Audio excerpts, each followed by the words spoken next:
Welcome to ई शिक्षा bye Brajesh. तो साथियों, आज हम झारखंड के पंचायत राज अधिनियम में लास्ट पार्ट में जानेंगे।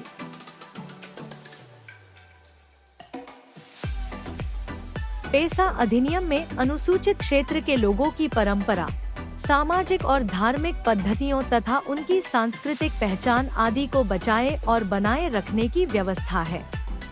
इन्हीं पर आधारित पंचायत राज व्यवस्था बनाने का निर्देश पेसा में दिया गया है। सामान्य क्षेत्र की पंचायत राज व्यवस्था की संरचना आदिवासी परंपरा के लिए बाहरी व्यवस्था है। उन्होंने कहा कि सामान्य क्षेत्र के लिए बनी पंचायत राज व्यवस्था को रूपांतरित करते हुए अनुसूचित क्षेत्र के लोगों की परंपरा की नींव पर पंचायत राज व्यवस्था बनाकर लागू करना ही संवैधानिक निर्देश है, किंतु झारखंड सरकार ने ऐसा न कर सामान्य क्षेत्र के पंचायत राज व्यवस्था को ही मूल रूप में अनुसूचित क्षेत्र में थोपने की व्यवस्था झारखंड पंचायत राज अधिनियम 2001 में किया है।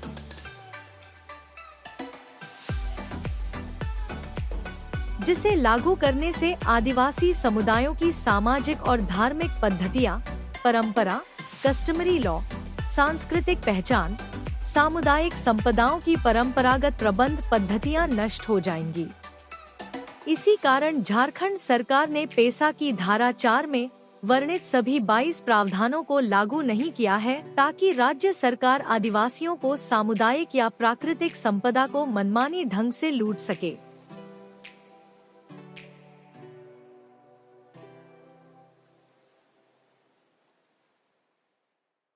उन्होंने कहा कि पेसा के अधिकार प्रावधानों जैसे भूअर्जन और विस्थापन के पहले ग्राम सभा और ग्राम पंचायतों से परामर्श, लघु खनिज पदार्थों के खनन, माइनिंग लीज के लिए सिफारिश, शराब पर नियंत्रण, लघु वनोपज पर मालिकाना हक, भूमि की खरीद बिक्री पर रोक, भूमि वापसी का हक, सहकारी पर नियंत्रण करने का हक, सामाजिक सेक्टर की संस्थाओं और उनके कर्मचारियों पर नियंत्रण रखने का हक, छठी अनुसूची के पैटर्न पर जिला परिषद जिला काउंसिल द्वारा काम करने की व्यवस्था करने आदि विषयों पर झारखंड विधानसभा सरकार पेसा द्वारा अपेक्षित शक्ति और अधिकार देने का बावजूद झारखंड पंचायत राज अधिनियम में कोई व्यवस्था नहीं है।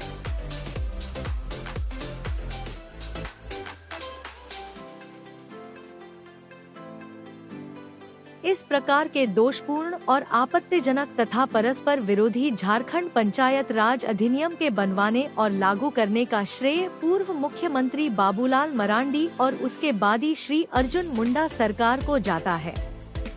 श्री मरांडी ने इस कानून को विधानसभा में बिना बहस कराए पारित कराया था और यह काम श्री इंदर सिंह नामधारी स्पीकर की अध्यक्षता में हुई थी।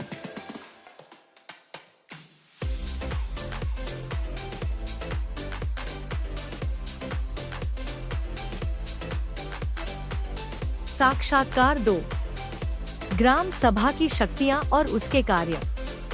झारखंड में 1978 से ही पंचायत चुनाव नहीं हो रहे थे।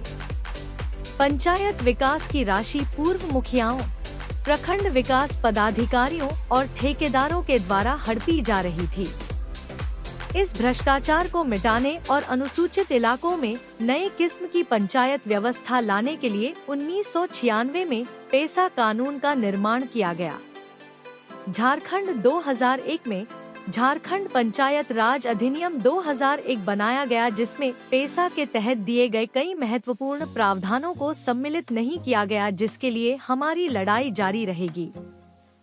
झारखंड राज पंचायत अधिनियम 2001 में जो भी अधिकार प्रदान किए गए हैं, संक्षेप में उनकी चर्चा करना चाहता हूँ।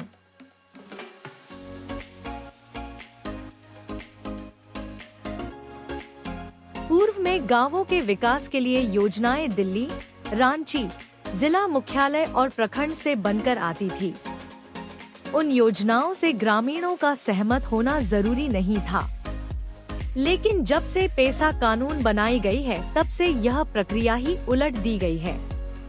अब योजनाओं की पहचान और चयन खुद ग्राम सभा करेगी। ग्राम पंचायत के स्तर पर होने वाली सभी सामाजिक और आर्थिक विकास की योजनाओं का कार्यान्वयन होने के पूर्व उसका अनुमोदन ग्राम सभा ही करेगी। इतना ही नहीं, ग्राम सभा जो वार्षिक अंकेक्षित रिपोर्ट प्रस्तुत करेगी, उसमें भी ग्राम सभा विचार करेगी। गरीबी उन्मूलन के लिए लाभुकों की पहचान भी अब ग्राम सभा करेगी तथा उन लाभुकों को दिए गए संपत्तियों की देखरेख का जिम्मा भी अब इन्हीं लोगों को प्राप्त है। ऐसा करने से भ्रष्टाचार पर लगाम लग पाएगा।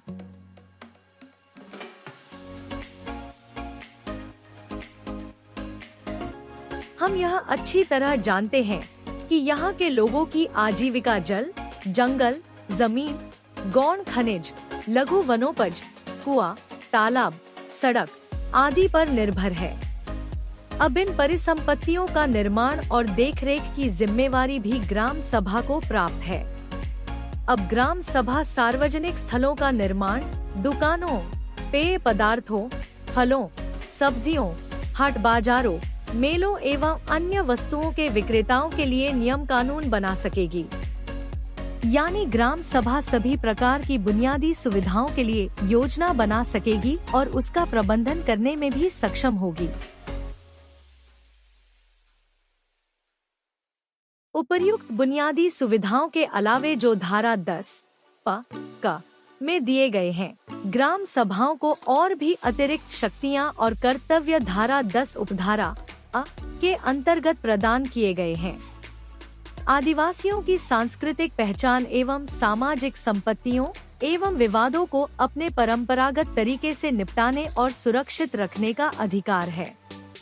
उसे गांव के सीमा के भीतर के प्राकृतिक स्रोतों को अपनी परंपरा के अनुसार प्रबंध करने का अधिकार है। आज तक आदिवासी उपयोजना में जितनी भी राशि आती है, उसका समुचित उपयोग आदिवासी इलाकों के लिए नहीं की जाती है। बहुधा उसकी राशि दूसरे मदों में खर्च कर दी जाती है और उसका हिसाब किताब भी कोई नहीं लेता है। अब ऐसा नहीं हो पाएगा। सभी सरकारी योजनाओं के आय व्यय की निगरानी अब ग्राम सभा कर पाएगी। ग्राम सभा ग्राम पंचायत के माध्यम से गांव के बाजारों, मेलों, पशु मेलों का प्रबंध कर सकेगी। ये वे अधिकार हैं जो झारखंड पंचायत राज अधिनियम 2001 ने दिया है। पैसा कानून की तुलना में ये अधिकार बहुत ही कम हैं। लेकिन इन अधिकारों की जानकारी भी ग्राम सभा के सदस्यों, वार्ड सदस्यों और ग्राम प्रधानों को नहीं है। सरकार को पंचायतों में कार्यशालाओं के माध्यम से इन अधिकारों की जानकारी लोगों को देनी चाहिए। अगर सरकार जागरूकता फैलाने में पहलकदमी न ले तो गैर सरकारी संगठनों को यह काम करना चाहिए।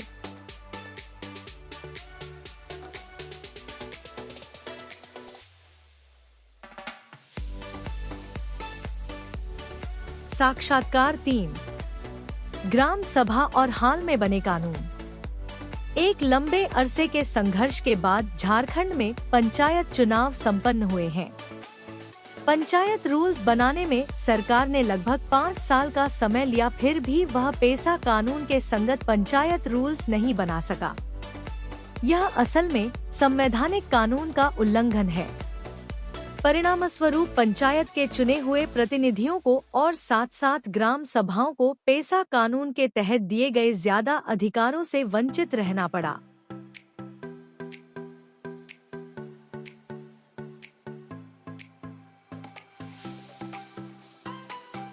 ग्राम सभा की हमारी यह परंपरा नई नहीं है।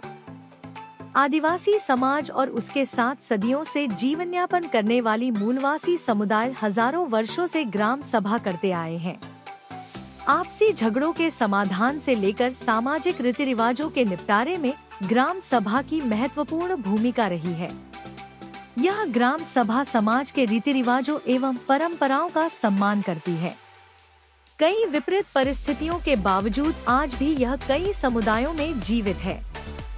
जिन समुदायों में यह जिंदा है, आज वहाँ भी उनका परंपरागत शासन व्यवस्था चलती है।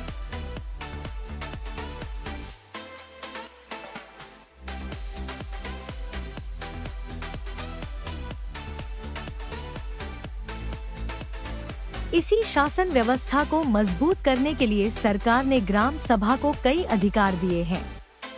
ग्राम सभा के बीच शक्ति को विकेंद्रित करने से लोकतंत्र का सही विकास होगा। लेकिन मूल शक्ति जमीन संबंधी अधिकार को झारखंड पंचायत राज अधिनियम में सम्मिलित ही नहीं किया गया है। इससे साफ जाहिर है कि सरकार समुदाय के हाथ से जमीन लेकर कारपोरेट घराने को देना चाहती है। लेकिन अभी भी गांव समाज मजबूत है। अभी तक ग्राम सभाओं ने दर्जनों एमओयू को संघर्ष के बल पर रोक कर रखा है।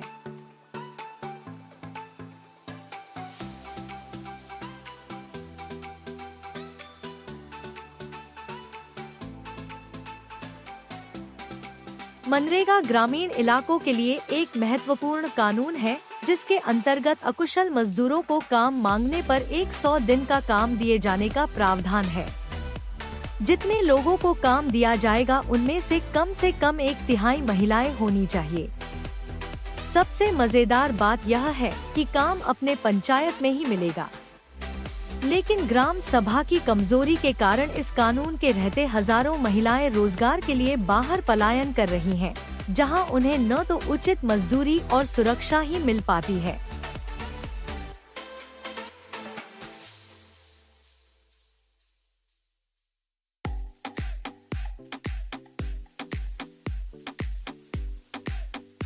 वनाधिकार कानून को ही देखिए।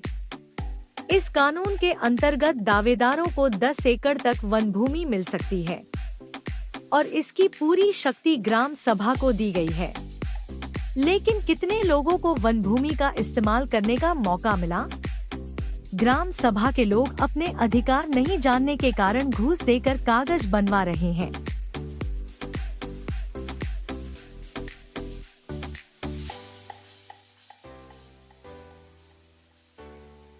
सामाजिक सुरक्षा योजनाओं के बारे में ग्राम सभा को कितनी जानकारी है?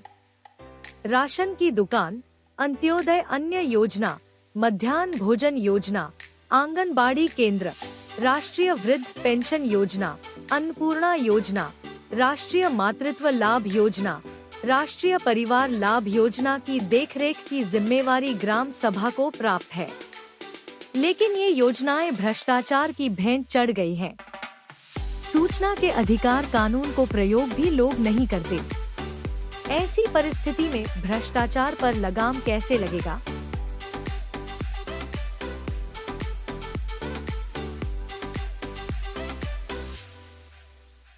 और अधिक जानकारी के लिए हमारे चैनल को लाइक, शेयर एंड सब्सक्राइब करें।